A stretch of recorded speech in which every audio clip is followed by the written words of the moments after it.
Hello नमस्कार साथियों, welcome to the आस एजुकेशन सेंटर। कैसे हैं आप लोग? उम्मीद करते हैं अच्छे होंगे। आइए आज हम लोग बात करेंगे पॉलिटिक्स क्लास 7 का चैप्टर नंबर 5 का, है ना।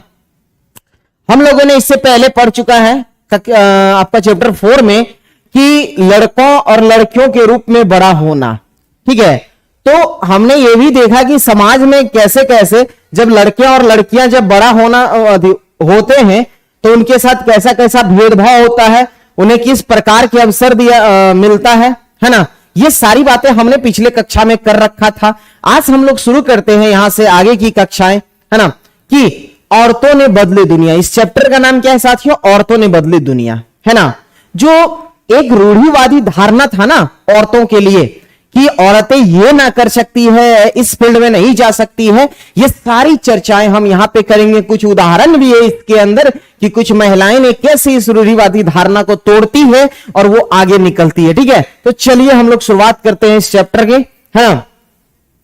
तो आते हैं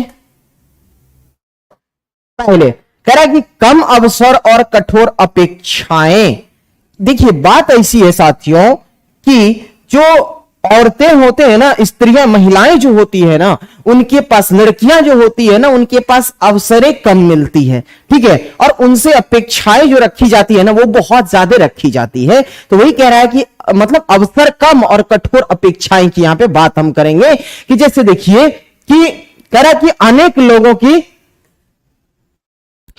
लोगों का रूढ़िवादी धारणाओं। अब देखिए यहां से हम बताते हैं कि पहले एक समय था कि होता क्या था कि लड़कियों के लिए था कि वो मेडिकल फील्ड में नहीं जा सकती है ना, मेडिकल फील्ड में नहीं जा सकती है, वो इंजीनियरिंग फील्ड में नहीं जा सकती है, बाकी और सारे डिप्लोमा वगैरह होता था अन्य फील्ड, है ना, कि अन्य विभाग में लड़कियां ये काम नहीं कर सकती। उनकी पढ़ने की दायरा होती थी कि कुछ दिन स्कूल में पढ़ना है, उसके बाद उसको क्या करना, पढ़ाई से दूर कर देना है, उसके बाद आगे चल के वो अपना शादी ब्याह हो जाएगा, अपना घर गृहस्थ संभालेगी। जो कि हमने पिछले कक्षा में पढ़ा था कि लड़की को कैसे शुरू से ही उनको मतलब ये, चाहे आपने देखा कि खिलौना के स्तर पे हो जाए या पहनावे की स्तर पे हो जाए या पढ़ाई लिखाई की बात करें, उसके साथ साथ में उसके स्वभाव को कैसे चेंज किया जाता है कि अगर आप लड़की है तो लड़की क्या कर सकते हैं और लड़का क्या कर सकते हैं। वहीं से ये भेदभाव जो है शुरू कर दिया जाता है समाजों के द्वारा। तो यही चीज को यहां पे बताया जाता है कि जो रूढ़िवादी कुछ लोग ऐसे हैं ना, जिनके पास ये रूढ़िवादी विश्वास रहता है कि लड़कियां मेडिकल फील्ड में नहीं जा सकती है, इंजीनियरिंग नहीं कर सकती है, अन्य डिप्लोमा भी वो नहीं कर सकती है, ठीक है। अब उसके बाद क्या होता है, जो महिलाएं होती है उस महिला को ना पुरुष की अपेक्षा कम अवसर मिलता है। आप देखते होंगे, हम लोग भी अपने समाज में आसपास में अगर इस चीज को देखें तो वहां दिखता है कि लेडीज को ना, मान लीजिए अगर कोई पढ़ाई कर रही है तो ग्रेजुएशन या बीए बीएससी, है ना, बीए बीएससी या कोई भी अपना ग्रेजुएट होते है ना, अंडर ग्रेजुएट कंप्लीट करते करते उसको क्या होता है, जो शादी की बातें उसके घर वाले करना शुरू कर देते हैं कि ठीक है अब शादी कर देंगे, अपना दूसरे के घर में जाए, वहां पे अपना मतलब वो काम धाम संभालेंगे। तो इस तरह से देखे तो पुरुष को जो है ना सबसे ज्यादा अवसर मिलता है ना, सबसे ज्यादा अवसर किससे मिलता है? पुरुष को मिलता है। किसके अपेक्षा? महिलाओं के अपेक्षा आपको देखेंगे तो पुरुष को सबसे कम अवसर मिलता है, सॉरी महिलाओं की अपेक्षा पुरुष को ज्यादा अवसर मिलता है, जबकि महिला को क्या होता है? कम अवसर। हमने लिखा है यहां पे महिलाओं को पुरुषों की अपेक्षा कम अवसर। सही बात है कि महिला को कम अवसर मिलता है, कम समय में ही उसको फिर शादी ब्याह हो गया, फिर वो अलग मतलब परिवार के उलझन में बंध जाते हैं। उनके पास एक लिमिटेड टाइम होती है कुछ जिंदगी में करने के लिए। देखिए यहीं पे कह रहा है कि स्कूली शिक्षा, देखिए जैसे उसका स्कूल कंप्लीट हुआ, मान लीजिए कि 10th 12th करते करते उसके बाद देखिएगा मैक्सिमम लड़कियों के साथ समस्या होती है कि उसकी शादी हो जाती। बहुत कम लड़कियां आपको देखने को मिलेगी जो पहले के समय में जो लड़कियां 10th, अगर कोई 10th कर लेती थी लड़कियां ना, तो उसको अपने आप में लगता था कि वो 10th तक पढ़ी हुई है। तो ये धारणाएं थी साथियों पहले, है ना। लेकिन अब ये धीरे धीरे क्या हो रहा है, टूट रहा है ना। तो इन लोग का एक था कि इनको मतलब, अब देखिए महिलाओं से एक और अपेक्षा रखी जाती थी कि अगर वो पढ़ी लिखी है तो वो जाके आगे क्या करेगी, नर्स बन सकती है ना, नर्स बन सकती है। और नर्स बनेगी तो उनको ऐसा लगता है कि महिला जो होती है ना, महिलाएं मतलब समाज को ऐसा लगता है कि महिलाएं जो होती है ना वो क्या होती है कि वो सहनशील होती है। क्या होती है साथियों? सहनशील होती है। और महिलाएं सहनशील होती है और इस काम को ना बहुत विनम्र तरीके से वो कर सकती है। सहनशील और विनम्र होती है। क्या होती है? सहनशील और विनम्र होती है, जो इस काम को कर सकती है। कौन सा? नर्स, है ना। जब हम बात करें नर्स की तो आप देखेंगे कि जैसे नर्स का नाम आता है तो उसमें देखेंगे आप सबसे ज्यादा महिलाएं की बातें आ जाती है कि महिलाएं नर्स है। रीजन ये है क्योंकि मतलब ऐसा मान्यता है कि महिलाएं इस चीज को आराम से कर सकती, मतलब वो शांति कह सकते हैं कि क्योंकि उनमें एक पेशेंस होती है और वो विनम्र भावना होता है ना। तो आप देखेंगे हर परिवार का एक ही लक्ष्य होता है। पहला लक्ष्य ही उनका होता है कि लड़की का जैसे ही बेटी का स्कूली शिक्षा कंप्लीट हुआ, अब चलो एक लड़का ढूंढा जाए, उनकी शादी करवाया जाए। ये जो हमारे समाज का ये भावनाएं बनी हुई है। क्लियर है? तो चलिए हम थोड़ा सा आगे बढ़ते हैं, आगे फिर देखते हैं क्या क्या बातें की गई है। चलिए इसको मिटा दें।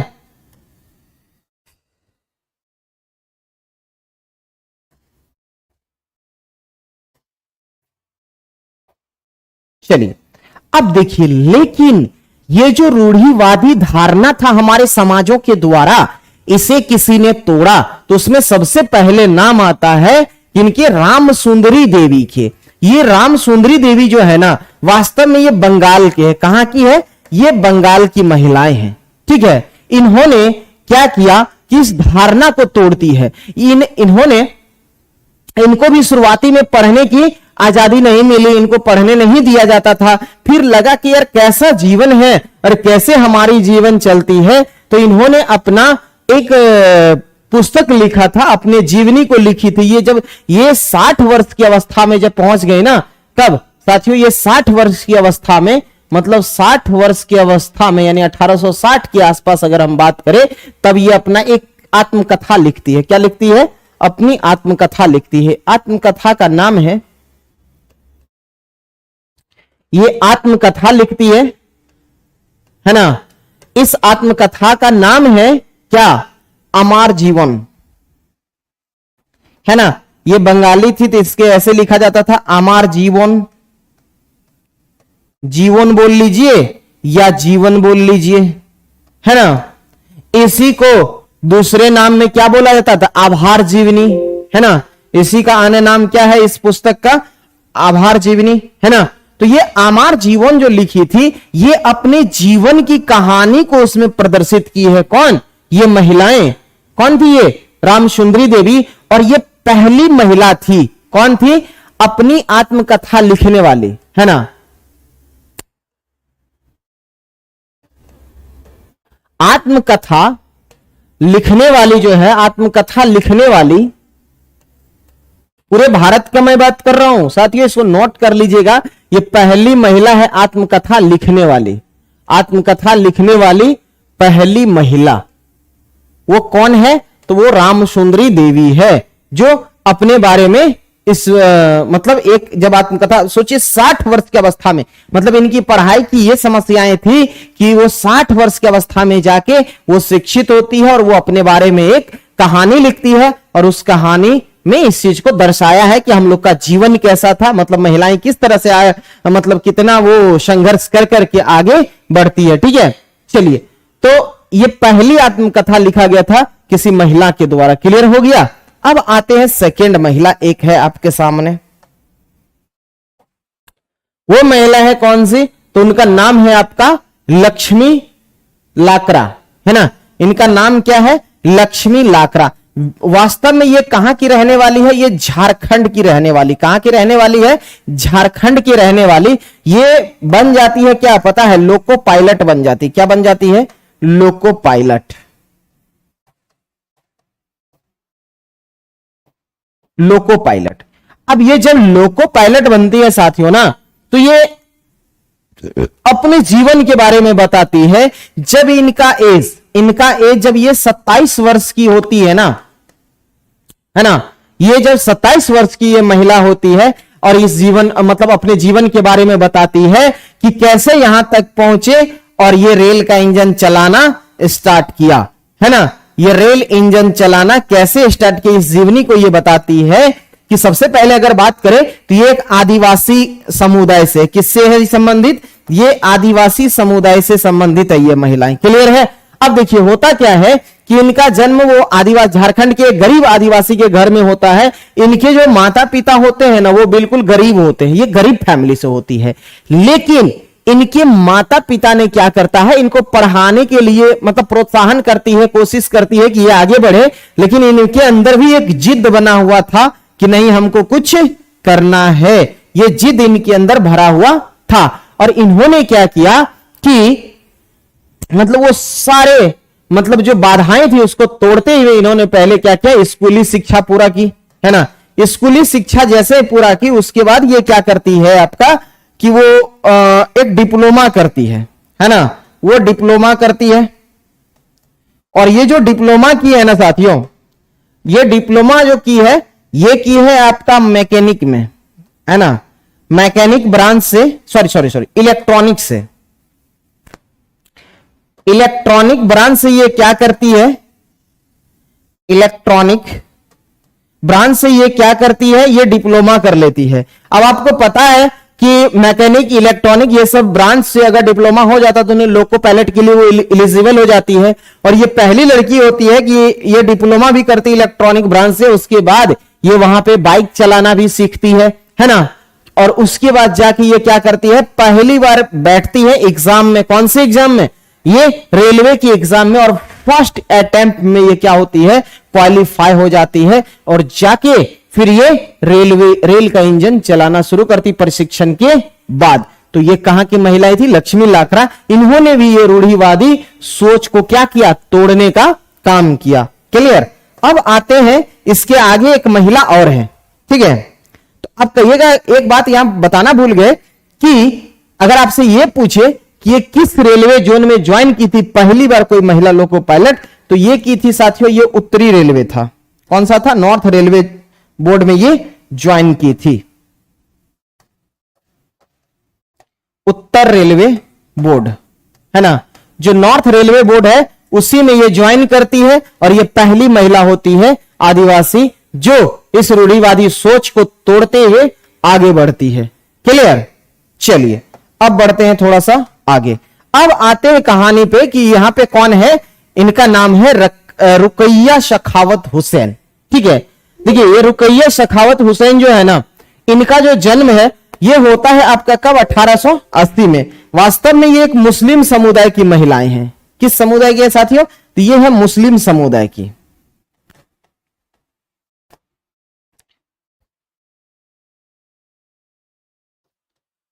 अब देखिए मुस्लिम समुदाय की महिला का एक सबसे बड़ा समस्या इनके साथ क्या आया कि लड़कियों को ना या महिलाओं को इनको सिर्फ दिया जाता था उर्दू पढ़ने की इजाजत। क्या पढ़ने की, उर्दू पढ़ने की इजाजत होती थी इनके पास, है ना। ये उर्दू पढ़ने की इजाजत होती थी इनके पास। अब सोचिए, अब इनके पास इजाजत है उर्दू पढ़ने की, इसके अलावा इनका इच्छा था कि हम बांग्ला भी सीखे, क्योंकि ये बंगाल से थी। तो इनका इच्छा था, है ना, इच्छा था किसका, कौन सी भाषा सीखने का, तो अंग्रेजी और बांग्ला, ठीक है, बांग्ला। तो अंग्रेजी और बांग्ला भाषा सीखने का इनका बहुत ज्यादा इच्छा था। लेकिन इनके जो परिवार होते हैं ना वो मना कर देते ये सीखने से, क्योंकि कहते हैं कि लड़कियों के लिए अंग्रेजी सीखना या अंग्रेजी बोलना सही नहीं है, बांग्ला भी सीखना सही नहीं है। तुम्हारा सबसे बेस्ट भाषा कौन सा है, उर्दू है, और इस पे ध्यान दो, है ना। तो इसको नहीं पढ़ने दिया जाता है। यहां पे उस समय क्या होता था, सिर्फ लड़कों को यह इजाजत होती थी इंग्लिश पढ़ने के लिए और उसे बांग्ला सीखने के लिए, ठीक है। महिलाओं के पास यह अधिकार नहीं था। लेकिन ये क्या करती है, ये बात है 1905 ईस्वी के आसपास में, है ना। जब ये 1905 ईस्वी के आसपास में जब ये 25 वर्ष की होती है तो उस समय ये अपने भाई और बड़े बहन के साथ में वो क्या करती है, बैठती, क्योंकि इसके बड़े भाई बहन पढ़ते रहते हैं, तो ये उनके साथ बैठ के ना थोड़ा मतलब ये पढ़ाई से रिलेटेड बातें पे, मतलब कि कैसे अंग्रेजी और बांग्ला को सीखा जाए उस पे ये बातें करने लगती है और उससे वो सीखने लगती है। फिर जैसे जैसे जैसे जैसे वो आगे बढ़ती है सीखते सीखते, तो बाद में ना उसको एक रुचि जगती है कि क्यों ना इस पर एक कहानी को लिखा जाए। तो वो कहानी एक इस पे लिखना शुरू करती है और वो कहानी रहता है किसका, लेडी लैंड,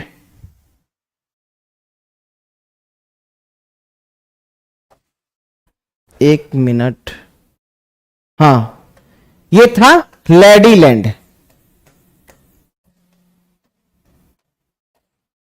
ठीक है, ये लेडीलैंड जो उनका क्या था, ये सपना का था, और सपनों पे इन्होंने एक बुक्स लिखती है। लेडीलैंड वास्तव में क्या रहता है, एक जगह का नाम है। इस क्या नाम है, ये जगह का नाम है। ठीक है, ये जगह का नाम वास्तव में होता क्या है कि ये महिलाएं जब वो मतलब इनको इच्छा जगता है कि एक कोई कहानी लिखा जाए, तो ये जब ये कहानी में इनकी रुचि जगती है तो एक स्त्री के बारे में ये लिखती है कि इनका नाम रहता है क्या, स्त्री के बारे में जो लिखती है वो क्या है, लेडीलैंड एक जगह है और उस जगह पे एक महिला जाती है। इनके मतलब वो महिला जब उस लेडीलैंड नामक जगह पे जाती है तो वो वास्तव में नहीं जाती, वो सपनों में जाती है। उस महिला की कहानी को प्रदर्शित कौन करती है, तो ये रुकैया सखावत हुसैन करती है कि एक महिला होती है, वो स्वप्न में है ना, वो सपना में वो कहां जाती है, एक लेडीलैंड नामक जगह पे जाती है ना। वहां पे क्या होता है कि उस महिला को ना हर एक चीज का स्वतंत्रता दिया जाता है ना। उसे पढ़ने की आजादी है, खेलने की आजादी है, घूमने की आजादी है, सभी कामों की आजादी दी जाती है। जबकि उसके साथ साथ में यहां पे महिला ने इसको कार चलाना है ना, कार चलाना, हवाई जहाज चलाना,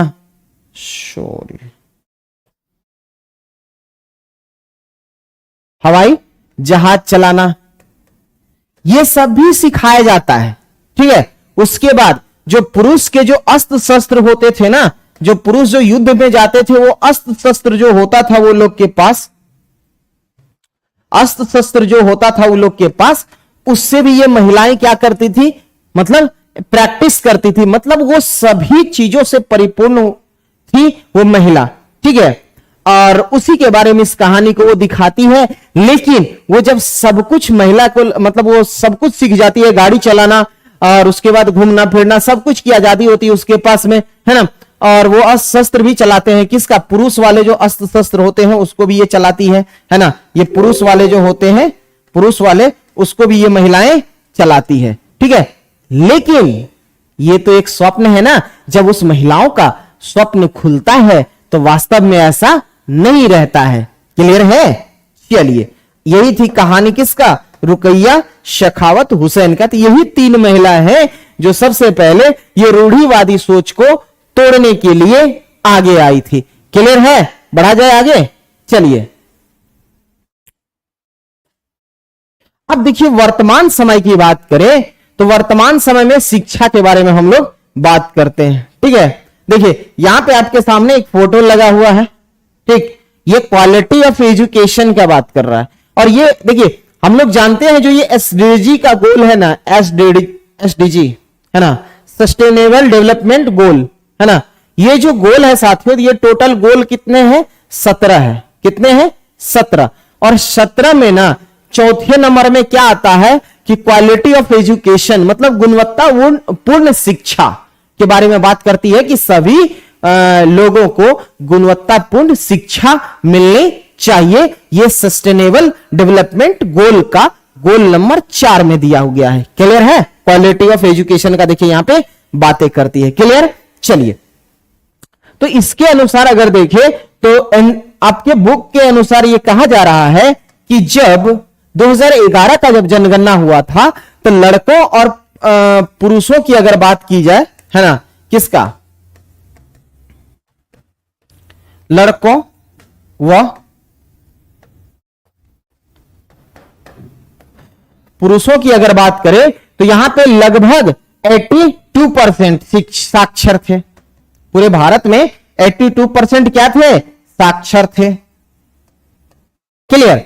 वही अगर हम स्त्री की बात करें, है ना, महिलाएं, अगर हम यहां पे वही बात करें किसके, महिलाएं और किसके, लड़की की, तो ये सिर्फ और सिर्फ कितने परसेंट थे आपके, तो ये 65% थे। कितने थे, 65% थी महिलाएं और लड़की, है ना। जो मतलब 2011 के जनगणना के अनुसार जो साक्षर में अगर देखा जाए तो इसमें 82% लड़के और पुरुष थे जो कि साक्षर थे टोटल के, और टोटल में से जो टोटल महिलाएं थी उसमें से सिर्फ 65% महिलाएं और लड़कियां साक्षर थी। क्लियर है। अब देखिए एक धारणा और था इसमें उस समय कि अगर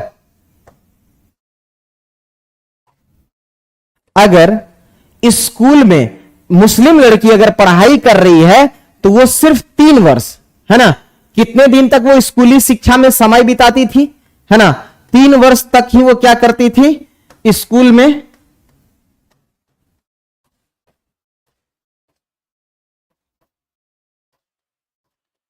बिता पाती थी। ठीक है, वो स्कूल में वो कितने वर्ष तक, 3 वर्ष तक। और अन्य समुदाय की अगर हम बात करें जैसे हिंदू हो गया, ईसाई हो गया, ये लोग की बच्चे कितने वर्ष तक की लड़कियां, तो ये सिर्फ 4 वर्ष तक स्कूल में समय बिता पाती थी। क्लियर है बातें। तो ये समस्या आई थी उस टाइम का। अब 1961 की जनगणना पे अगर हम बात आए, सोचिए यहां अगर हम ओवरऑल पुरुष की बात करें, किसका, आपने देखा कि ओवरऑल अगर हम पुरुष की बात करें तो वो कितना परसेंट था, 82% था, और महिला की बात करें तो वही कितना परसेंट था आपका, तो 65% था। अब यहां देखिए हम किसका बात करेंगे, 1961 के जनगणना के अनुसार, है ना, कि 1961 की अगर हम जनगणना के अनुसार बात करें तो महिलाएं जो है ना, महिलाएं वो सिर्फ और सिर्फ कितने, तो 40% ही महिलाएं क्या थी, साक्षर हुआ करती थी। क्लियर है बातें। कितनी परसेंट महिलाएं, 40% ही। अगर इस 40% में से ही बात करें ना, तो सिर्फ और सिर्फ अगर हम बात करें तो आपको, अगर हम स्त्री की बात करें तो सिर्फ और सिर्फ जो उसमें से महिलाएं थी, ये तो महिला में हो गया कि सभी लड़की और पुरुष, जो लड़की और महिलाएं टोटल हो गई, ठीक है। लेकिन इसमें से अगर हम स्त्री की बात करें, स्त्री की बात करें तो मात्र कितने परसेंट होते थे, 15% होते थे। साक्षर का मतलब होता है जिसे लिखना आ जाए, वो अपना साइन कर ले, थोड़ी बहुत पढ़ना आ जाए, उसे हम साक्षर कहते हैं। ठीक है, चलिए, तो इतनी ही महिलाएं, सिर्फ जो स्त्रियां थी वो साक्षर थी, और 25% लड़कियां साक्षर हुआ करती थी। अगर ओवरऑल की बात करें तो टोटल में 1961 की जनगणना के अनुसार सिर्फ और सिर्फ 40% महिला साक्षर थी। क्लियर हुआ। चलिए बढ़ते हैं अब हम आगे। अब देखिए कह रहे कि महिला आंदोलन। अब देखिए महिलाओं ने अपने अधिकार के लिए आंदोलन भी की है ना।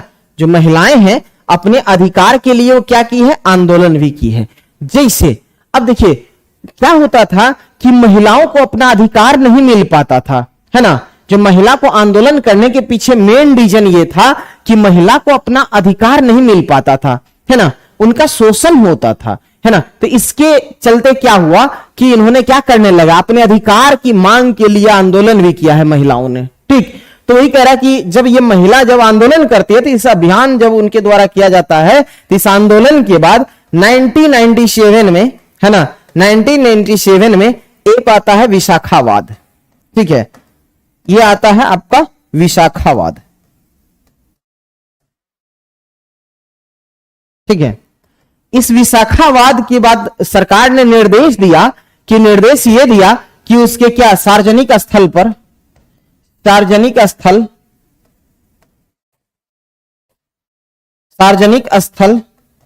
कार्य करना,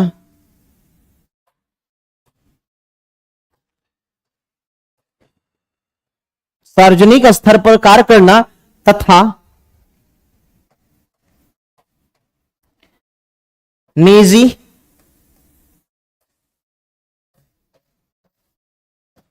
कंपनी में अगर कोई महिलाएं कार्य करती है तो ये सरकार क्या किया, उनकी रक्षा का उनकी सुरक्षा के लिए कि ताकि इन कार्यस्थलों पे उनकी यौन प्रताड़ना ना हो, यौन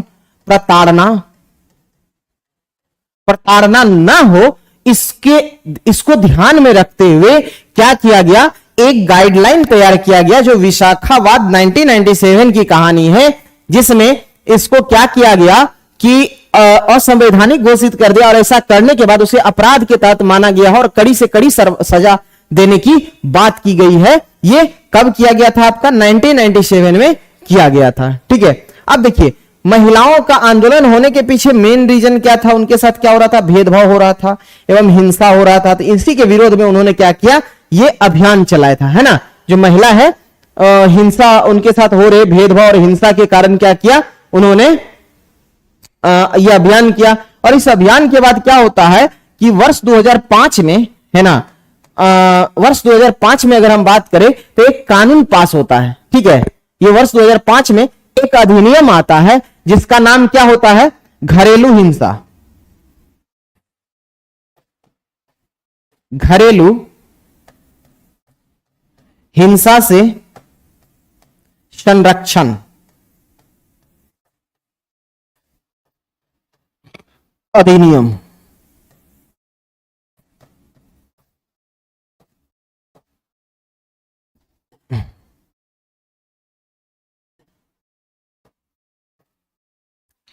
घरेलू हिंसा से संरक्षण अधिनियम ये आता है आपका कब, 2005 में ये पारित पेश होता है और जाके ये सन 2006 से लागू हो जाता है ना। ये जो बना था कब बनता है, 2005 में बनता है और लागू कब होता है, तो ये 2006 से लागू हो जाता है। क्लियर है बातें।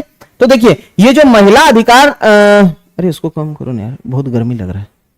तो ये जो महिला घरेलू हिंसा संरक्षण अधिनियम आया था, ये क्यों आया था कि मान लीजिए ये विशाखाबाद में तो इसका बात कर लिया था, यहाँ पे जो 1997 की घटनाएं हुई थी, इसके बाद क्या हुआ, सर्वोच्च न्यायालय ने एक निर्देश जारी किया कि सार्वजनिक और किसी निजी कार्यस्थल पर महिलाओं के साथ यौन प्रताड़ना होता है, इसके खिलाफ क्या होगा, इसे एक कोर्ट में इस मामला को लाके इसको मतलब अपने निर्देश के अंदर लिया, एक निर्देश जारी किया, उनके सुरक्षा का निर्देश जारी करता सुप्रीम कोर्ट, और वो विशाखाबाद के तहत हुआ था 1997 में। फिर क्या होता है, जब उनके साथ अब घरेलू महिला के साथ जो समस्याएं आती है तो उसकी बातें कहां किया गया है, ये घरेलू हिंसा महिला संरक्षण अधिनियम आता है 2005 में, और इसमें इस चीज की चर्चा की गई है। कह रहा कि जब महिलाओं के हितों का उल्लंघन होता है तो, है ना, जब महिलाओं के अगर ये उल्लंघन होता है तो उस केस में क्या करती है, महिला आवाज उठाती है। क्या करेगी, महिला यहां पे आवाज उठाएगी।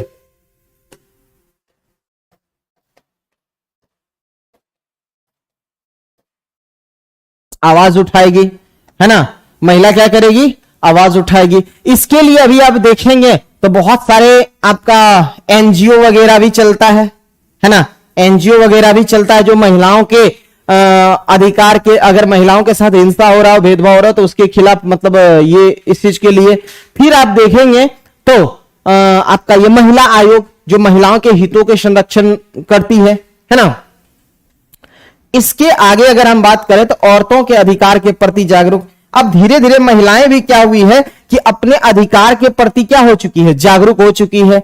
अगर उसे अपने अधिकार नहीं मिलता है तो इसके लिए वो क्या कर सकती है, आंदोलन करती है ना, आंदोलन करती है। बहुत सारे ऐसी संस्था हो गया है जो महिला की संस्था हो गया है, महिलाओं के लिए बहुत सारे संस्था हो गया है जिसके तहत उसको, जिसके माध्यम से उसे क्या होता है, उसके अधिकार को मतलब उसके तक पहुंचाया जाता है। यही देखिए आपके सामने कि किस तरह महिलाएं जो है अपने अधिकार के मांग के लिए ये आंदोलन कर रही है। ठीक है, चलिए अब बढ़ा जाए आगे।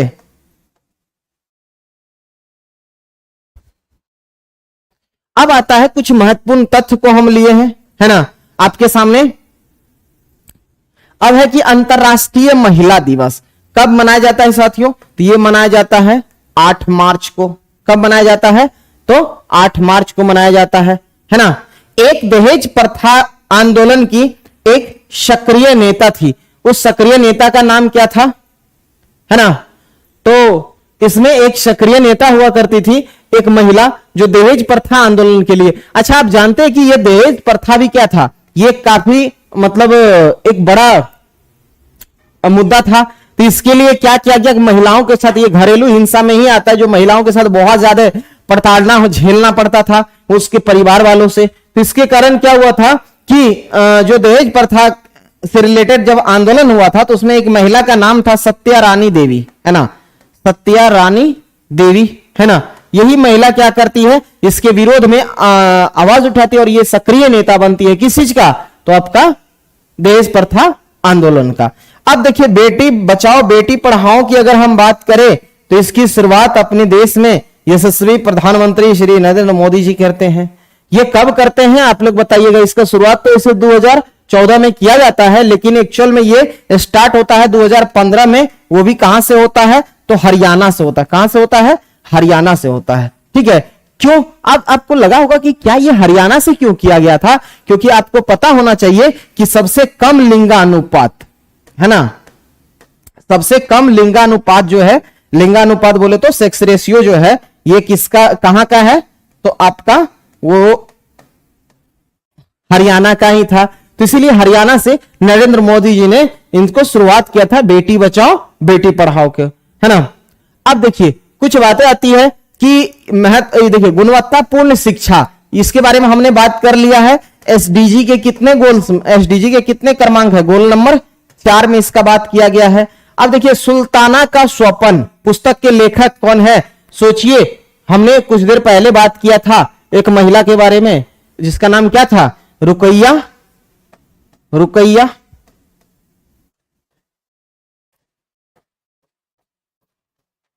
हुसैन, क्या? रुकैया हुसैन, रुकैया सखावत हुसैन, रुकैया सखावत हुसैन, सखावत हुसैन थी जो महिला ने, वो याद करिए हमने बताया था कि एक लेडी लैंड नामक जगह है जहां के बारे में उन्हें सपनों में बताती है कि ये जो लेडी होती है सुल्ताना, वो सुल्ताना सिर्फ स्वप्न में देखती है कि हम कहां हैं? लेडी लैंड नामक जगह पे है जहां हमें खुल के अधिकार मिलता है ना।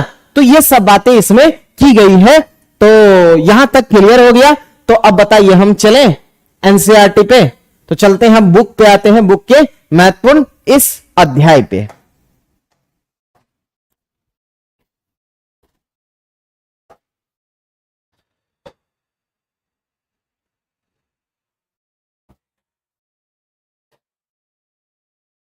चलिए ये रहा आपके सामने बुक्स।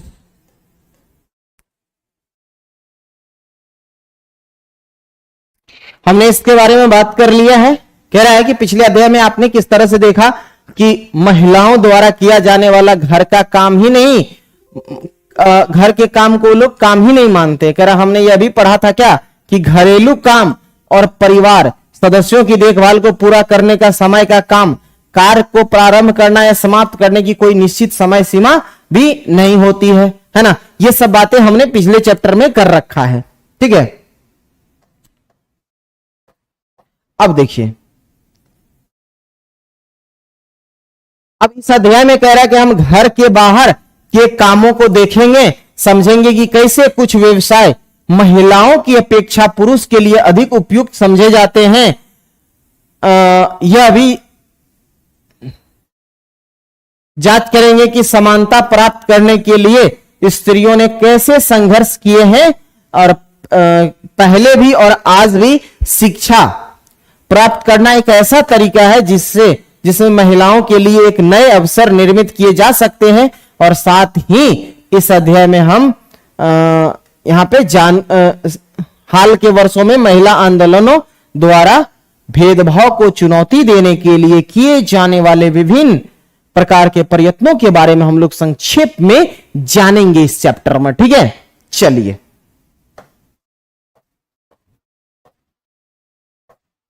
यही एक चित्र है जिसको इसमें दर्शाया गया है। ये किसी बच्चे मतलब एक लड़की की फोटो है और ये आपका पूरा का पूरा क्या है, इनके हाथों में पूरा का पूरा एक ग्लोब है। तो दिखाना चाहती है क्या कि औरतों की दुनिया, मतलब औरतों ने कैसे बदली इस दुनिया को। ठीक है, चलिए अभी आप देखेंगे कि हर फील्ड में आपको महिलाएं नजर आएगी, चाहे वो जो भी फील्ड हो। अगर कौन क्या करता उसके चित्र बनाने के लिए दे दिया है। ठीक है, तो ये बच्चों का काम है। तो हम लोग आते हैं मेन मुद्दे की बात करेंगे। ये देखिए आपके सामने ये दिया हुआ फोटो है ना। इसमें देखिए कि मक्के के खेत में कैसे ये महिलाएं काम करती है। आपको पता होगा जब ये सब काम शुरू होता है साथियों, तो इसमें सबसे ज्यादा काम महिलाएं करती है। चाहे इसकी बुआई की बारी आए, है ना, इसकी बुआई की बात आए, है ना, इसकी निराई की बात आए, निराई की बात आए, फिर इसकी कटाई की बात आए, तो ये सब काम इसके अंदर खरपतवार को चुनना, है ना, खरपतवार चुनने की बारी आए, तो ये सारे काम आप जब देखेंगे ना इसमें, तो ये महिलाएं ही करती रहती है, ठीक है। तो इसीलिए अब फिर भी इनके कामों को उतने ज्यादा महत्व नहीं दिया जाता है। तो चलिए हम आगे देखते हैं और क्या क्या है ना। कह रहा है क्या कि भारत में अगर हम बात करें तो कितने परसेंट, कह रहा है 83.6% महिलाएं खेतों में काम करती है ना। अगर यहां बात करें तो सोचिए कितनी महिलाएं, 83.6% महिलाएं हैं जो क्या करती है, खेतों में काम करती है, ठीक है। कह रहा है काम उसके क्या क्या है, पौधे का रोपण करना, फिर उसके खरपतवार को चुनना और फिर फसल को काटना, ये सारे काम महिला से संबंधित है। जब हम किसान के बारे में सोचते हैं तो हम लोग के दिमाग में क्या आता है, सिर्फ और सिर्फ आता है पुरुष, लेकिन रियलिटी तो ये है कि सारे काम इसमें देखिएगा, मैक्सिमम काम आपको दिखेगा कि महिलाएं ही करती है, ठीक है।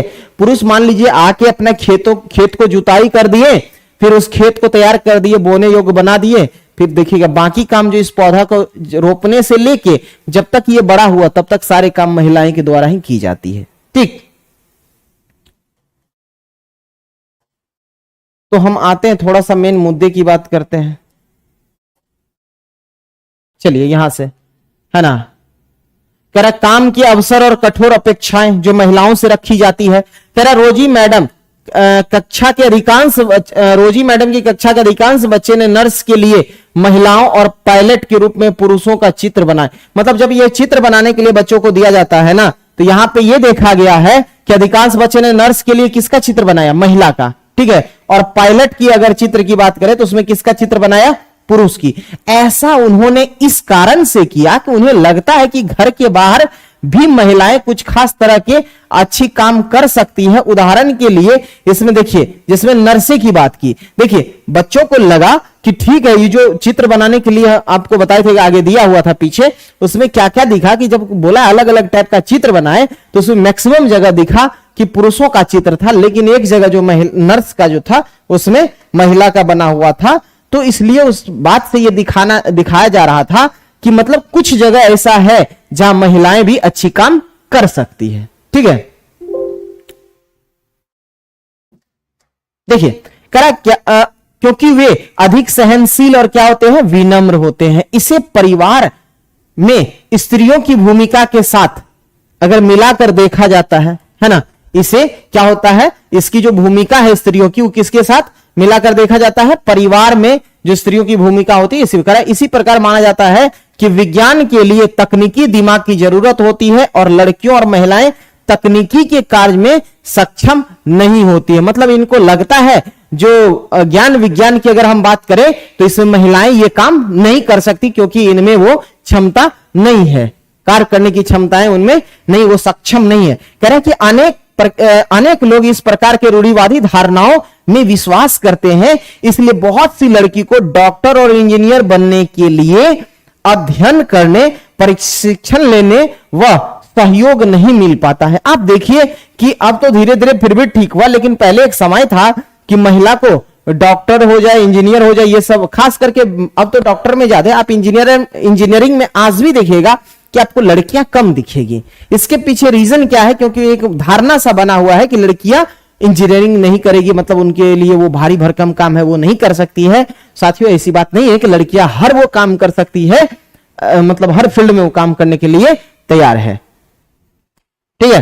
कह रहा है कि जो लड़कों को मिलता है, मतलब इन्हें वो सहयोग नहीं मिल पाया जो लड़कों को मिल पाता है। कह रहा है अधिकांश परिवारों में स्कूली शिक्षा पूरी होने के बाद क्या होता है, लड़कियों को इस बात के लिए प्रेरित किया जाता है कि वे अपने शादी को, है ना, जीवन के मुख्य लक्ष्य मान ले। मतलब कि आप देखिएगा कि जैसे ही लड़कियां मैट्रिक की, उसके बाद इंटर जाते जाते जैसे वो 12th कर गई, 12th के बाद जैसे ग्रेजुएशन की ओर बढ़ती है तो देखिएगा कि आपको घर वाले से तो कम, लेकिन अगर घर वाले का सपना रहता है कि मेरा बेटी रहे बेटा रहे, अब तो सबका सपना है कि भाई आगे बढ़े, लेकिन आप देखेंगे वहां पे भी ना कि जो पुरुष होते मतलब समाज होते हैं ना, समाज इस बात से के लिए प्रेरित करते हैं कि नहीं नहीं अब तो आपका बेटी बड़ी हो गई है, अब शादी के लायक हो गई है, आप लोग इसका शादी करवाइए, है ना। ये आपको समाज में देखने को मिलेगा। करा यह समझना आवश्यक होगा कि हम ऐसे समाज में रह रहे हैं जहां सभी बच्चे अपने चारों ओर की दुनिया के दबावों का सामना करना पड़ता। कभी यह दबाव बड़ों की अपेक्षाओं के रूप में होता है तो कभी हमारे अपने ही मित्रों के गलत तरीके से चिढ़ाने के कारण पैदा हो जाता है। अब ये चीज आप लड़कों पे अक्सर देखेंगे कि कुछ कुछ बातों पे जो उन्हें चिढ़ाया जाता है। देखिए ये रूढ़ियों को तोड़ा कैसे जाता है, जो हमने बात किया था आपको कि यही वही महिला है जो इंजन चलाती है ना। आपको दिख रहा होगा इस फोटो में ये महिला जो ट्रेन का मतलब ये रेल का इंजन वो चला रही होती है। ये महिला कहां की होती है? ये झारखंड की रहने वाली एक 27 वर्षीय महिला होती है जिनका नाम क्या होता है? लक्ष्मी लाकरा नाम होता है, जो हमने बात किया था। और इस दिशा में इन्होंने क्या किया, रुख ही बदल दिया कि मतलब इससे पहले सबको लगता था कि महिलाएं ये काम नहीं कर सकती है, लेकिन इन्होंने क्या किया, इस रुख को बदल दिया, मतलब इस धारणा को तोड़ के रख दिया। ठीक कह रहा, लक्ष्मी के माता पिता ना पढ़े लिखे नहीं थे, लेकिन वो क्या करते हैं, अपने बच्चे के लिए पढ़ाने के लिए बहुत संघर्ष किया। लक्ष्मी की शिक्षा एक सरकारी स्कूल में हुई। सोचिए, क्योंकि ये गरीब थे, अच्छे स्कूल में डाल नहीं सकते थे बच्चों को। कह रहा स्कूल में पढ़ने के साथ साथ लक्ष्मी घर के कामों व अन्य जिम्मेदारियों में भी हाथ बटाती रही, है ना। उनके साथ ये भी समस्या था, क्योंकि गरीब परिवार से थी तो इनको अपना घर भी देखना होता था, घर की जिम्मेदारी भी इन पे थी और इसके साथ साथ में इन्हें पढ़ना भी था।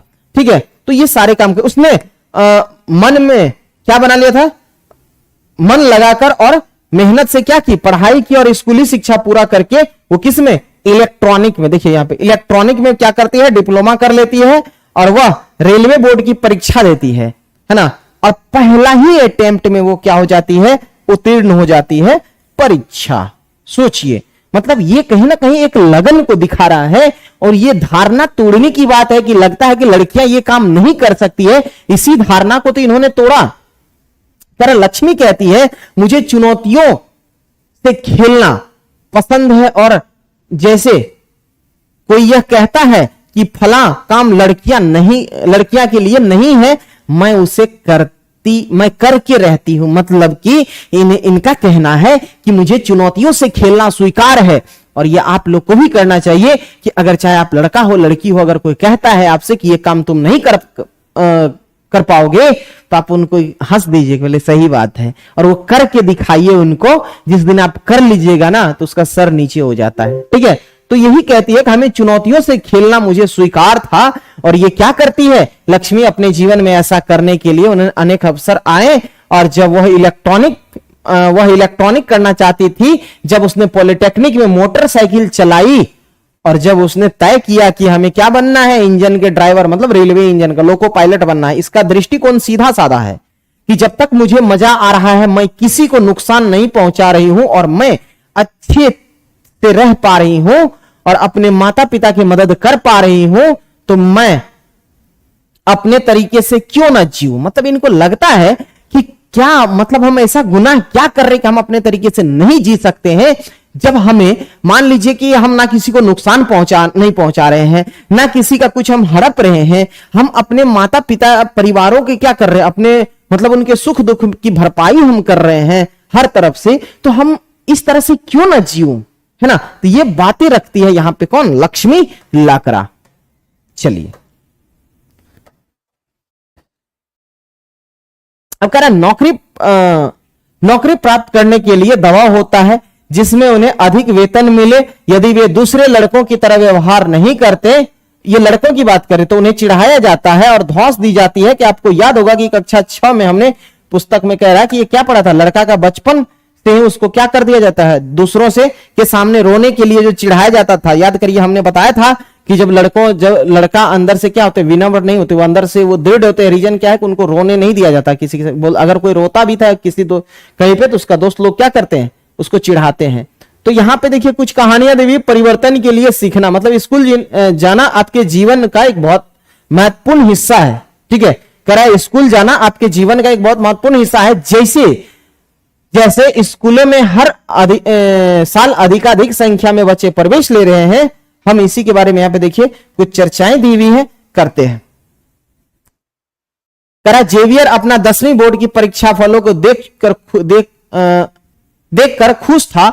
यद्यपि विज्ञान और गणित में उसे बहुत अधिक अंक नहीं मिले, लेकिन अपने पसंदीदा सब्जेक्ट था उनका कौन सा, इतिहास था, है ना। इतिहास और भाषाओं में पढ़ने में वो अच्छा किया था, है ना। और कह रहा कि जब माता पिता ने परिणाम देखे तो वे खुश नहीं हुए। रीजन कह रहा कि हे भगवान, जेवियर ने तो गणित में कितने अंक लाए, 65%, है ना। देखिए क्या होता है, कभी कभी ये दिक्कतें हो जाती है, ये हमारे और आपके समाज में ऐसा है कि अगर बच्चे को मान लीजिए कि 10th अगर दिया, 10th में बहुत अच्छा नंबर आ गया है, बच्चे अगर आर्ट्स लेना चाहेंगे ना, तो उसको वहां के समाज और वहां के आसपास के लोग उसे चिढ़ाएंगे कि अरे तुमको इतना परसेंट नंबर आया, तुमको साइंस लेना चाहिए, तुम आर्ट्स क्यों ले रहे हो। तो ये देखिए कितनी बड़ी धारणाएं बनी हुई है कि अगर नंबर अगर आपको 80%, 85% आ रहा, मतलब 60% प्लस आ रहा है, 60% प्लस आ रहा है, तो आप सिर्फ साइंस से लेंगे, ये कहां लिखा हुआ है ना। तो ये तो डिपेंड करता है क्या, बच्चों में। इसीलिए याद रखिएगा कि बच्चे को अपने मन से सोचने दीजिए कि उसका इच्छा क्या है, वो किस फील्ड में जाना चाहता है ना। अगर वो मान लीजिए कि वो कल हो कि वो आईएएस बनना चाह रहा है, ठीक है, वो सिविल सर्वेंट बनना चाह रहा है, उसको आप जबरदस्ती आप इधर घुसेड़ रहे हैं कि नहीं तुम डॉक्टर या इंजीनियर बनो, तो वो कभी नहीं कर सकता है, समझे, कभी नहीं कर सकता है। या उसको कह रहे हैं कि नहीं नहीं तू एमबीए कर, कॉमर्स कर, है ना, कॉमर्स से तू एमबीए वगैरह, बीबीए, एमबीए वगैरह करो, तो वो कभी नहीं करेगा, क्योंकि उसको इंटरेस्ट इसमें है ही नहीं। अगर आप एडमिशन दिला भी दीजिएगा ना तो वो नहीं करेगा, क्योंकि उसको इंटरेस्ट नहीं रहेगा। वो कल कर भी लेगा ना, अपने आप को सेटिस्फाइड नहीं कर पाएगा, क्योंकि उसका सपना ये नहीं था, उसका सपना ये था, ठीक है। तो इसीलिए यहां पे यही कहानी दिया हुआ है कि मतलब कि कैसे यहां पे जेवियर जब वहां पे मतलब एग्जाम होता है, एग्जाम में जब उसको नंबर इतिहास में मतलब और लैंग्वेज सब्जेक्ट जो भाषा सब्जेक्ट है उसका, उसमें अच्छा नंबर आता है, तो नंबर आने के बाद क्या होता है, वो बहुत खुश अपने आप को होता है, लेकिन उनका फैमिली इसलिए खुश नहीं होता है क्योंकि उसे मैथ और साइंस में कम नंबर आता है। लेकिन बच्चा इसलिए खुश होता है क्योंकि उसको क्या करना है, उसे इतिहास में मतलब उसको मतलब साइंस और उसको गणित में कम नंबर लाना था, क्योंकि उसमें उतना इंटरेस्ट नहीं रहता है। तो इसीलिए फैमिली वाले इससे खुश नहीं होते हैं, क्योंकि वो उसे समझाते हैं कि बाबू तुम्हारा नंबर इसमें बहुत कम आया है, ये अच्छी बात नहीं। बोलता कि नहीं ये तो मेरे लिए अच्छी है। कह रहा तो ये कहता है कि हमें इतिहास पसंद है, और ये क्या पढ़ना चाहता है, इतिहास पढ़ना चाहता हूं। कह रहा है कि तुम्हें इतिहास क्यों पढ़ना चाहते हो, कह रहा भविष्य के बारे में सोचो, है ना। वहां पे बोलता है कि नौकरी तुम कैसे लोगे, इतिहास की मदद से तुम्हें भविष्य में क्या मिलेगा, है ना। अगर तुम गणित और साइंस में अच्छा नंबर लाओगे तो तुम क्या करोगे, अच्छे पोस्ट पे जाओगे। तो ये सब बातें समझाई जाती है फैमिली में, है ना। फिर आगे उसको समझाया जाता है कि बेटे आगे काम के लिए क्या कर लो, गणित ले लो और साथ साथ में कंप्यूटर भी सीख लेना, क्योंकि सीखने के बाद नौकरी क्या होगा, आसानी से मिल जाएगा। ये धारणाएं बनी हुई है। कौन कहता भाई कि मतलब ये आर्ट सब्जेक्ट से नहीं कुछ होता है। आप उस सब्जेक्ट का पक्के खिलाड़ी तो बनिए, फील्ड कोई भी खराब नहीं होता मेरे साथियों। याद रखिएगा कि सबसे पहले आप उस फील्ड के पक्के खिलाड़ी तो बनिए, है ना। चलिए ये रहा आपके सामने कुछ फोटो। फिर आगे क्या होता है, कह रहा है कि सोचने लगे हैं कि सब बच्चों के लिए स्कूल जाना एक साधारण बात है। आज हमारे लिए कल्पना करना भी कठिन है कि कुछ बच्चों के लिए स्कूल जाना और पढ़ना पहुंच के बाहर की बात है ना। यह अनुचित बात भी मानी जा सकती है, परंतु अतीत में लिखना और पढ़ना कुछ लोगों ही जानते थे, है ना। ये देखे होंगे कि अतीत अगर प्राचीन काल में बात करें तो पढ़ने और लिखने के जो बातें हैं ना, कुछ ही लोग के पास होता था और वही कुछ पढ़ लिख पाते थे, ठीक है। तो कह रहा है कि अधिकांश बच्चे वही काम सीखते थे जो उनके परिवार में होता था। मतलब ये परिवार की तरह से कह रहा, उनके बुजुर्ग करते थे। लड़कियों की स्थिति भी बहुत खराब हुआ करती थी। रीजन क्या है कि वो मतलब उन समाजों में, उन सपनों में जहां वो लड़कों को पढ़ना लिखना, मतलब वो समाज में वो रहती थी जहां पे लड़कों को पढ़ना लिखना सिखाया जाता था और लड़कियों को अक्षर तक सीखने की अनुमति नहीं थी। सोचिए एक वो समय था जहां पे लड़की को एक अक्षर भी सीखने नहीं दिया जाता था और लड़कों को पढ़ने के लिए यहां पे प्रोत्साहित करता है, ठीक है। करा यहां तक कि उन परिवारों में भी जहां क्या थे, कुम्हारी और बुनकरी और हस्तकला सिखाई जाती थी, यह धारणा थी कि लड़कियों और औरतों का काम केवल सहायता करने तक ही सीमित है ना। यह धारणा बनी हुई थी कि लड़की क्या कर सकती है, सिर्फ लड़कों के कामों में मदद कर सकते हैं, है ना। यह धारणाएं बनी हुई थी। करा उदाहरण के लिए कुम्हार का व्यवसाय में स्त्रियां क्या कर सकती है, मिट्टी ला सकती है, ठीक है। बर्तन बनाने के लिए वो तैयार करती थी, चूंकि वे चाक नहीं चलाती थी। मतलब महिलाओं का काम चाक चलाना नहीं था, उनका काम था मिट्टी लाना, मिट्टी को फिर उसको बढ़िया से देखिए उसको मतलब उसको चूर के फिर पूरा तरीके से उसका वो तैयार कर लेता, गीला कर देता है, उतना तैयार करना उनका काम था। लेकिन चाक चलाते थे कौन, वहां पे पुरुष करते थे। कह रहा इसके लिए उन्हें कुम्हार नहीं माना जाता था, है ना। सोचिए ये धारणाएं थी। कह रहा 19वीं शताब्दी में अगर हम बात करें, कह रहा कि लगभग वर्ष 200 वर्ष पूर्व की बात है कि शिक्षा के बारे में कई नए विचारों ने जन्म लिया। विद्यालय अधिक प्रचलन में आ गए और वे समाज जिन्होंने स्वयं कभी पढ़ना लिखना नहीं सीखा था, अपने बच्चों को स्कूल भेजने लगे। सोचिए, मतलब सिंपल बात है कि जैसे जैसे समाज आगे बढ़ेगा, जैसे जैसे तो उसमें ये गुण आना शुरू हो जाता है। आसपास माहौल देखते हैं, कह तब भी लड़कियों को शिक्षा लेकर बहुत विरोध हुआ। मतलब जब वो शिक्षा लेना चाहती थी उस टाइम में भी तो उनका बहुत ज्यादा विरोध होता था। कह रहा इसके बावजूद बहुत सी स्त्रियों और पुरुषों ने बालिकाओं के लिए स्कूल खोलने का प्रयत्न किए। स्त्रियों ने पढ़ना लिखना सीखने के लिए क्या किया, संघर्ष किया, ठीक है। अब देखिए यहीं पे आते हैं, यही रामसुंदरी की देवी की कहानी जो हम वहां पे बताए थे। ये कहां की रहने वाली थी, पश्चिम बंगाल की रहने वाली थी। कह रहे कि अनुभव पढ़े जो 200 वर्ष पूर्व पश्चिम बंगाल में पैदा हुई थी, 60 वर्ष की अवस्था में उन्हें कौन सी भाषा सीखने को मिली, बांग्ला भाषा में अपनी आत्मकथा एक पुस्तक लिखती है ना। कौन, रामसुंदरी देवी।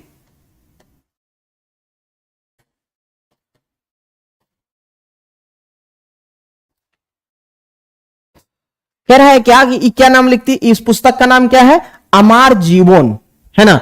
इस अमार जीवन का मतलब हुआ हमारा जीवन, ठीक। किसी भारतीय महिला द्वारा पहली आत्मकथा थी ये, है ना। रामसुंदरी देवी एक धनवान जमींदार और परिवार की क्या थी, गृहिणी थी, हाउसवाइफ थी। और उस समय लोगों का विश्वास था यदि लड़की पढ़ती लिखती है तो वह पति के लिए क्या है, दुर्भाग्य है। सोचिए ये समस्याएं थी और वह विधवा हो जाती है ना।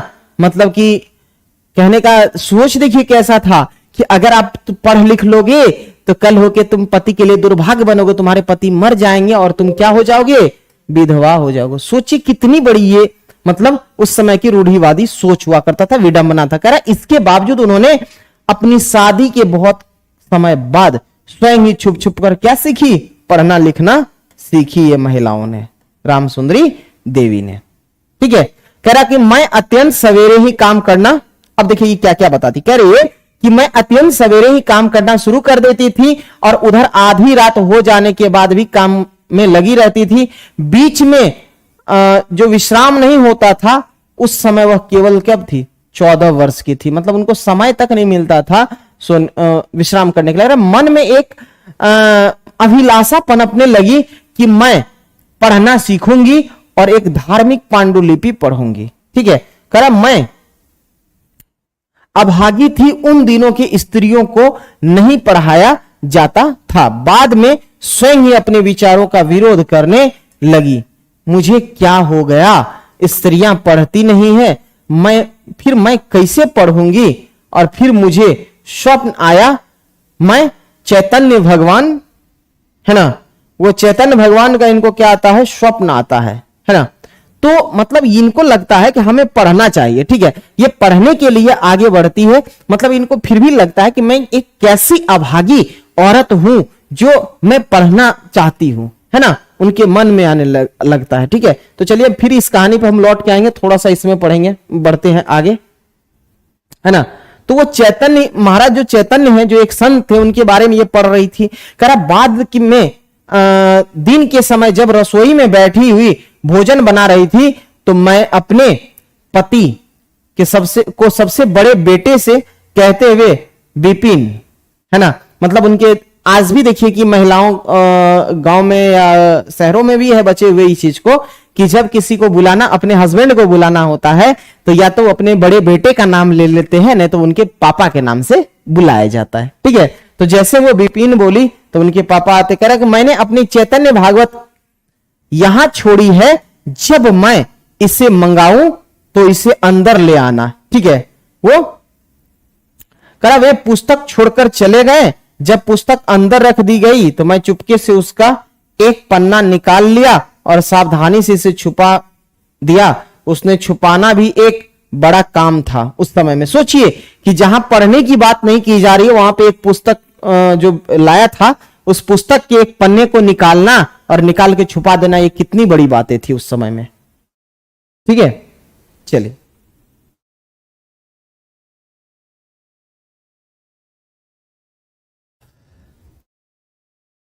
करा, क्योंकि कारण क्या था, क्योंकि किसी को भी वह मेरे हाथ में नहीं दिखना चाहिए था। मेरा सबसे बड़ा बेटा उस समय क्या था, ताड़ के पत्तों पर लिखकर अक्षर बनाने का अभ्यास कर रहा था। सोचिए उस समय ताड़ के पत्तों पर लिखा जाता, उसमें से भी मैंने एक छिपा दिया। ठीक है, जब मौका मिलता था मैं जाती थी और पन्ने को अक्षरों का मिलान अपने याद किए गए अक्षरों से करती थी। मैंने उन शब्दों का भी मिलान करने की कोशिश की जो मैं दिन भर में सुनती रहती थी। अत्यधिक जतन और कोशिशों से एक लंबे समय के बाद वो क्या सीख जाती है, पढ़ना सीखी। सोचिए ये हाल था।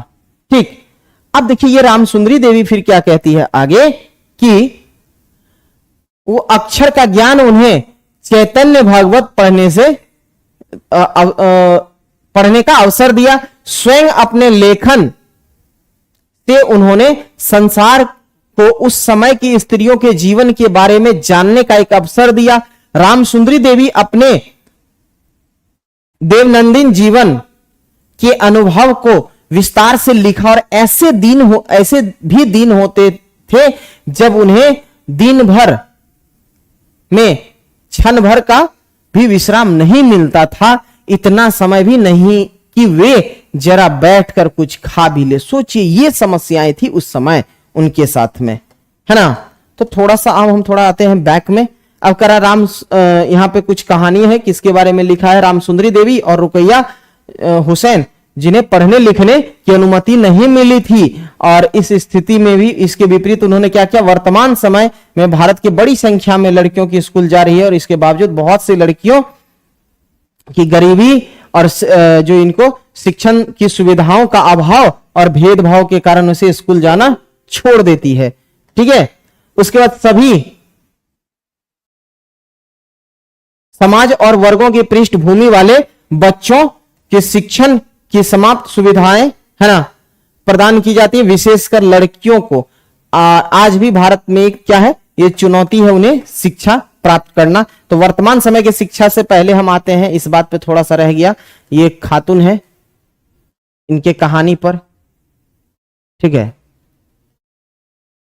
जिनका नाम क्या होता है, रुकैया शेखावत हुसैन। ठीक है, ये किस पे लिखते हैं, लेडी लैंड, जो उनका एक सपना था। रुकैया हुसैन जो है ना, इनका जन्म देखिए कब होता है, 1880 से, है ना। ये कब होता है इनका जन्म, तो आप देख पा रहे होंगे 1880 में इनका जन्म होता है। और ये सोचिए एक धनी परिवार में पैदा होती है। अगर ये धनी परिवार की अगर ये है तो इनको पढ़ने लिखने की आजादी नहीं मिलती है। इन्हें सिर्फ और सिर्फ क्या पढ़ना है, उर्दू पढ़ने की आजादी मिलती है। ओवरऑल हम कहानी समझा देते हैं, जो हम पीछे भी बात कर लिए हैं, इसको क्या लाइन बाय लाइन पढ़ना उचित नहीं है। ठीक है, तो जब ये 1905 में जब 25 वर्ष की थी ना, तब ये अंग्रेजी भाषा सीखने का अभ्यास करने लगी थी। किससे, अपने भाई और बड़ी बहन से, क्योंकि इनको अंग्रेजी और बांग्ला सीखने का बिल्कुल अधिकार नहीं था इनके घर वालों की तरफ से, इनके समाज की तरफ से। क्लियर है। तो फिर वो सीखने का कोशिश करती है और वो सीख भी जाती है। और मतलब वहां पे फिर ये सुल्ताना नामक एक स्त्री की कल्पना करती है और उनके सपनों के बारे में लिखती है। जो सपना वो सुल्ताना जो होती है, वो सपना में कौन से जगह पर जाती है, लेडी लैंड नामक एक जगह पे जाती है। वहां की महिलाएं की कहानी को इसमें दिखाया गया, जहां स्त्री पढ़ने, काम करने और आविष्कार करने की स्वतंत्रताएं थी उन महिलाओं के पास। महिलाओं में जो होने वाली, मतलब वहां पे जो आपको देखा गया कि किस तरह से महिला क्या क्या काम करती है। जो बारिश होने वाली है, मतलब इतना टेक्नोलॉजी और इतने साइंस में वो लोग आगे बढ़े कि होने वाली वर्षा को भी वो लोग रोकने का उपाय खोजती थी। मतलब ये सब सपना की कहानी है। वो हवाई जहाज को चलाना, कारें चलाना, ये सब काम यहाँ की करती थी। जो वो लेडी लैंड नामक जो जगह का जो पुरुष थे, वो जो आक्रामक बंदूक और युद्ध युद्ध और अस्त्र शस्त्र जो चलाते थे वो सब स्त्रियों की क्या थी, एक बौद्धिक शक्ति उसके अंदर आ चुकी थी, बौद्धिक ज्ञान। तो बाद में क्या हुआ कि वहां पे पुरुष को क्या किया, उस वहां से अलग थलग स्थान में भेज दिए गए। मतलब इस तरह से दिखाया है कि महिला इस तरह से वहां पे परिपूर्ण हो जाती है कि वहां पुरुष को लगभग वहां से अलग थलग जगहों पे भेज दिया जाता है। ऐसा लगता है कि आप पुरुष अगर नहीं भी रहेंगे तो ये काम सफल हो जाएगा, है ना। तो यही ओवरऑल कहानी था रुकैया हुसैन का। इन्होंने देखिए एक काम और की, जब बाद में जब जैसा कि मतलब आगे रुकैया हुसैन ने अपने समय में स्त्रियों की हवाई जहाज और कारें चलाने की जो स्वप्न देख रही थी, जब लड़कियों स्कूल जाने तक की अनुमति नहीं थी। सोचिए उस समय में वो स्वप्न देख रही है जहां पे लड़की को पढ़ने तक की इजाजत नहीं थी, स्कूल जाने तो दूर की बात है। इस तरह से शिक्षा ने रुकैया के जीवन बदल दिया और रुकैया ने स्वयं शिक्षित होकर संतुष्ट नहीं हुई, उनकी शिक्षा ने उन्हें स्वप्न देखने और लिखने की शक्ति नहीं दी, वरन भी उससे भी अधिक शक्ति दी, जो कि 1910 में उन्होंने क्या किया, कोलकाता में लड़की के लिए एक स्कूल खोलती है, जो स्कूल आज भी क्या है, कार्यरत है। यही थी रुकैया हुसैन की कहानी। चलिए अब हम बढ़ते हैं, अब आते हैं टॉपिक पे कि वर्तमान समय में शिक्षा की अगर हम बात करें तो हमने बात कर रखा था आज के युग में लड़के और लड़कियां विशाल संख्या में विद्यालय जा रहा है, फिर भी हम देखते हैं कि लड़कों और लड़कियों की शिक्षा में क्या है, अंतर है ना। करा भारत में हर 10 वर्ष पर जो जनगणना होती है, जिसमें पूरे देश की जनसंख्या की गणना की जाती है, उसमें भारत में रहने वालों के जीवन के बारे में विस्तृत जानकारी को एकत्रित करती है, जैसे उनकी आयु, पढ़ाई और उनके द्वारा किए जाने वाले काम, है ना। इस जानकारी का इस्तेमाल हम अनेक बातों के आकलन में करते हैं, जैसे शिक्षित लोगों की संख्या, स्त्री और पुरुषों का अनुपात, है ना। 1961 के जनगणना में लड़कों और पुरुषों जो 7 वर्ष या उससे अधिक की आयु के थे का 40% शिक्षित था। सोचिए जो उस समय में लगभग कितने परसेंट शिक्षित थे, मात्र 40%। यही है सस्टेनेबल डेवलपमेंट गोल, जिसका ये कितने नंबर का है, आपका 4 नंबर का लक्ष्य है। ठीक है, करा कि वही बात क्या है, तुलना किससे किया है, लड़कियों से, जो कि 40% लड़कियां लड़कों की अपेक्षा, मतलब वहां पे सिर्फ उसमें से, हाँ, तो वो जो टोटल पुरुष और जो ओवरऑल था उसमें से 1961 में वो 40% शिक्षित था, जिसमें से मात्र कितने परसेंट महिलाएं थी और स्त्रियां केवल 15% थी। करा 2011 का जनगणना के अनुसार पुरुष और लड़कों की संख्या बढ़कर कितना हो गई, सोचिए 82%, जबकि लड़कियों और स्त्रियों की संख्या कितना पे पहुंच पाया, 65% पे। ठीक है, इसका ऐसा यह हुआ कि स्त्रियों और पुरुषों के बीच ऐसे लोगों का अनुपात बढ़ गया जो पढ़ लिख सकते हैं, जिन्हें कुछ हद तक शिक्षा मिल चुकी है, लेकिन जैसा कि आप देख सकते हैं कि अब भी स्त्रियों की तुलना में पुरुष क्या है कि प्रतिशत अधिक है। आप देखिए 82% है या 65% ही, मतलब आज भी कहीं ना कहीं देखा जाए तो पुरुष के तुलना में स्त्री पीछे है। खैर नीचे दी गई विभिन्न वर्गों के इन तालिका में लड़के और लड़कियों का प्रतिशत को दर्शाया गया है, जो बीच में ही विद्यालय छोड़ देते हैं, और अनुसूचित जाति और जनजाति के लड़के और लड़कियां इनमें शामिल है।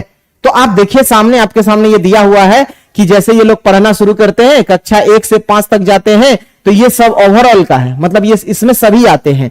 फिर यहां देखिएगा तो एससी कम्युनिटी की बातें की गई है इसमें। ठीक है, इसमें देखिए एससी कम्युनिटी की बातें हैं, यहां पे एसटी की है। ठीक है, तो इसमें आप देखिएगा एसटी, एससी और एसटी में कैसे, मतलब कितना परसेंट ओवरऑल आते हैं। फिर आगे चल के देखिएगा यहां पे लड़कों की संख्या घट जाती है, लड़की की थोड़ी बढ़ जाती है, लेकिन ओवरऑल में भी क्या हो जाएगा, कम हो जाता है। फिर इधर 9 से 10 कक्षा में देखेंगे तो फिर किस तरह से इसमें, मतलब यहां पे लड़कियों की संख्या में वृद्धि होती है। तो ओवरऑल की ये कहानी को दिखाया जाता है। क्लियर है। फिर इधर भी देखिएगा कि लड़के और लड़की है, तो इस कक्षा में कैसे बढ़ रहे हैं, इधर घट रहे हैं। मतलब ये दिखाना चाह रहे हैं कि ये घटने बढ़ने के पीछे रीजन क्या है, कि मान लीजिए 1 से 5 तक पढ़ा, उसके बाद उसे घर से, मान लीजिए घर की स्थिति ठीक ना होने के कारण या सामाजिक दबाव में वो पढ़ाई छोड़ दिए, है ना। तो ये सब चीजें यहां पे देखने को मिलता है इस चार्ट की सहायता से। अब आइए हम आगे बढ़ते हैं, मुद्दे की बात करते हैं।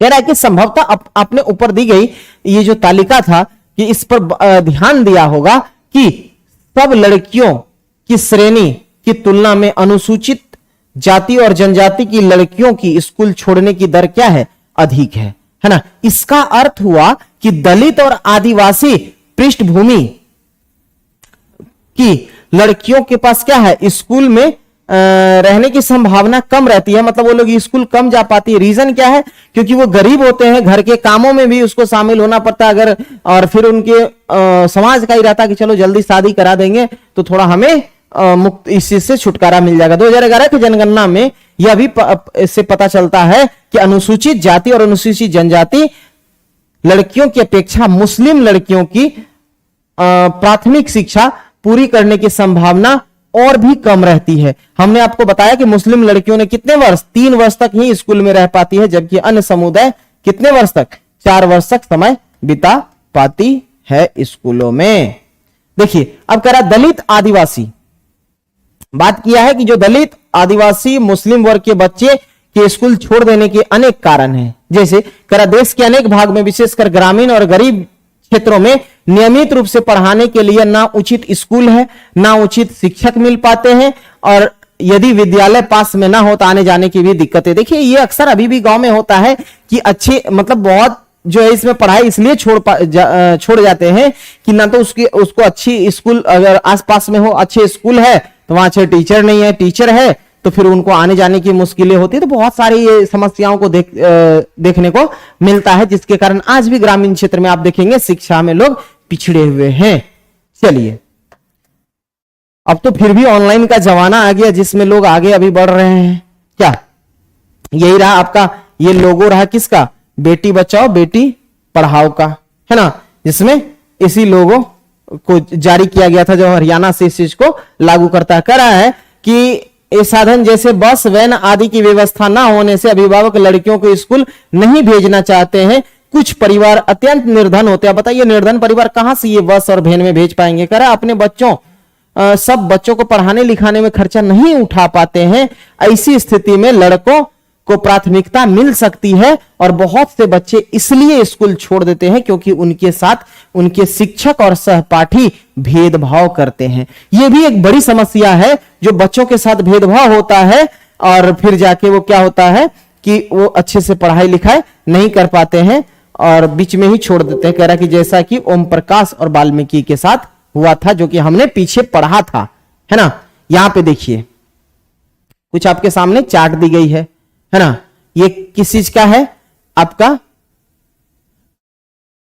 जो लड़के और लड़कियां जो पढ़ती है उसके बारे में यहां पे चार्ट दिया गया है आपके सामने। क्लियर है कि कितने सभी में देखिए तो 4.36% आता है, जिसमें अनुसूचित जाति की अगर लड़के की बात करें 7.02% है प्रॉपर। ठीक है, अब महिला आंदोलन की बात करते हैं, है ना, कि महिला किस तरह से आंदोलन की है। यही है आपका महिला आंदोलन का।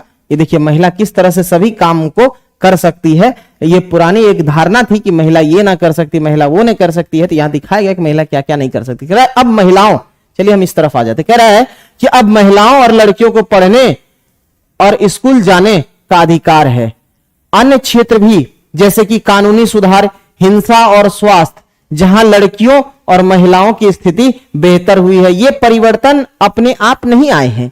जो ये आज हम लोग को परिवर्तन देखने को मिलता है, क्या ये परिवर्तन अपने आप आया होगा? क्या नहीं, क्योंकि इसके पीछे बहुत इन लोगों ने संघर्ष को झेला होगा। कह रहा है कि औरतों ने व्यक्तिगत स्तर पर और आपस में मिलकर इन परिवर्तन के लिए इन्होंने क्या किया, संघर्ष किए। ठीक है, कह रहा इन संघर्षों को महिला आंदोलन कहा जाता है ना। यही जो ये लोग मिलकर संघर्ष किए थे, इसी को क्या कहा जाता है, महिला आंदोलन कहा जाता है। कह रहा देश के विभिन्न भागों में से कई औरतें, कई महिला संगठन इन आंदोलन के हिस्से हैं, है ना।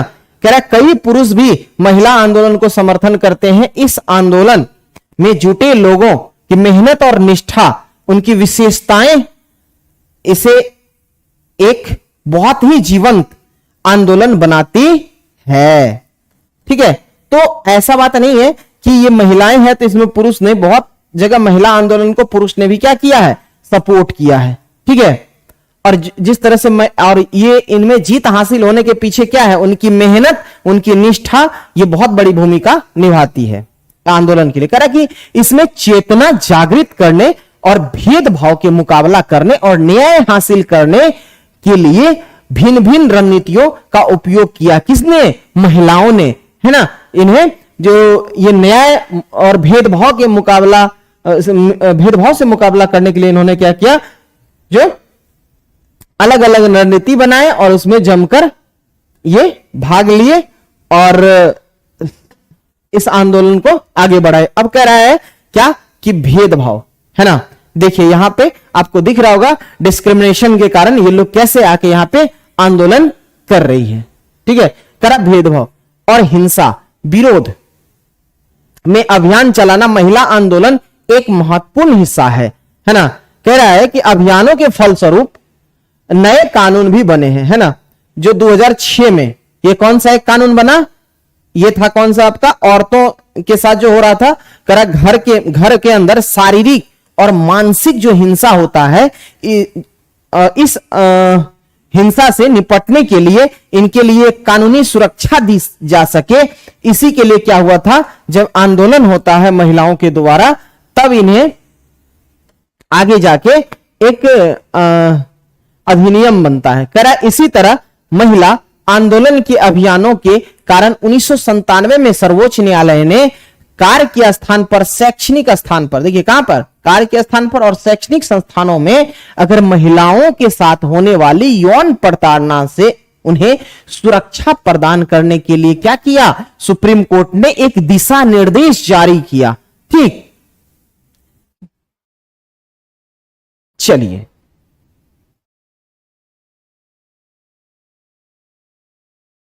कर है एक उदाहरण, यहां देखिए कर है एक और उदाहरण देखें कि 1980 के दशक में देश भर में महिला संगठनों ने किसके? दहेज हत्याओं के खिलाफ क्या हुआ? आवाज उठाई थी, है ना। नवविवाहित युवतियों और उनके पति और ससुराल के लोगों के द्वारा क्या होता था? दहेज के लालच में मौत के घाट उतार दिया जाता था। मतलब ऐसा ये था, ये 1980 के दशक की कहानी है कि कभी कभी क्या होता था कि महिलाओं को जबरदस्ती प्रताड़ित करके मार दिया जाता था। उसको ऐसा लगता था कि अगर ये मर जाएंगे तो हमारे बेटा का दूसरा शादी हो जाएगा और दूसरा शादी होगा तो उसे फिर से दहेज मिल जाएगा। इसके चलते कितने बार क्या होता था? उन्हें मौत के घाट उतार दिया जाता था। कह महिला संगठनों ने इस बात की कड़ी आलोचना करी और कानून अपराधियों के का कुछ नहीं कर पा रहा है ना। ये महिलाओं ने क्या किया? आलोचना करते हुए कहा कि सिर्फ यहां पे बातें बनाई जा रही है लेकिन कानून इस पे कुछ नहीं कर पा रहा है। किसका? अपराधियों का। ठीक है, करा इस मुद्दे पर महिलाएं सड़के पर निकल आए। अदालत के दरवाजा कोई खटखटाए और आपस में अनुभव व जानकारियों का आदान प्रदान किया। अंततः समाज का एक बड़ा सार्वजनिक मुद्दा बन गया। क्या? ये दहेज प्रथा, है ना। और अत्याचारों, मतलब इस बात को जो क्या हुआ आगे अखबारों में छापने लगा और दहेज से संबंधित कानून को बदला गया ताकि दहेज मांगने वाले परिवारों को दंडित किया जा सके, है ना। दहेज लेना और दहेज देना क्या है? कानूनी अपराध है। लेकिन जब झोली फैलाया जाता है तो बिना कहे उसमें भर दिया जाता है। लोग बोलते नहीं हम थोड़े ले रहे हैं, आप अपने बेटी को दे रहे हैं, है ना। अब जागरूकता बढ़ाना, कहा औरतों के अधिकारों के संबंध में समाज में क्या है? जागरूकता बढ़ाना भी महिला आंदोलन का एक प्रमुख कार्य था। क्योंकि ये जो महिलाएं जब ये आंदोलन कर रही थी तो ये अपने गीतों और नुक्कड़ के माध्यम से ये जनसभा करती थी और जनसभा में ये संदेश देती थी कि कैसे हम मतलब महिला को जागरूक कर सके, है ना। ये संदेश पहुंचाने के लिए लोग गीत और नुक्कड़ का भी काम करती थी, मतलब जगह जगह पे। करा विरोध करना, जब महिला के हितों का उल्लंघन होता है जैसे किसी कानून अथवा नीति के द्वारा, तो महिला आंदोलन, रुकिए थोड़ा सा छोटा कर लेते हैं, है ना।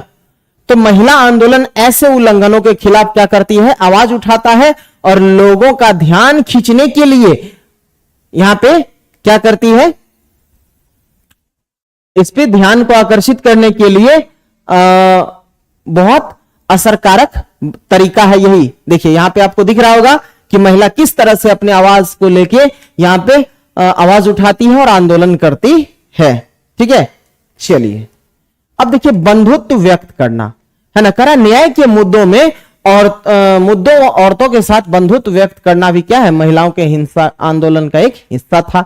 8 मार्च को पता है दुनिया भर में क्या मनाया जाता है, अंतर्राष्ट्रीय महिला दिवस, और इसी को मनाने के लिए देखिए यहां पे सभी महिलाएं इकट्ठी हुई है। क्लियर है। अब देखिए यहां पे कह रहा है हर साल 14 अगस्त को बाघा में, मतलब देखिए वाघा एक बॉर्डर है जो पाकिस्तान पंजाब में लगा हुआ है, पंजाब से सटा, पंजाब में ही है वो, भारत पाकिस्तान का एक सीमा है जहां पर हजारों की संख्या में यहाँ क्या होता है, इकट्ठा होते हैं और एक सांस्कृतिक कार्यक्रम का आयोजित करते हैं। और यहां तस्वीर जो भारत और पाकिस्तान के लोगों के बंधुत्व को प्रदर्शित करता है और औरतें जो जलती हुई मोमबत्तियां उठा रही है, मतलब ये बंधुत्व की भावना को यहां पे प्रदर्शित किया जा रहा है। इस फोटो में आपको दिखा रहा हूं, देखिए ये वाला दिख रहा है।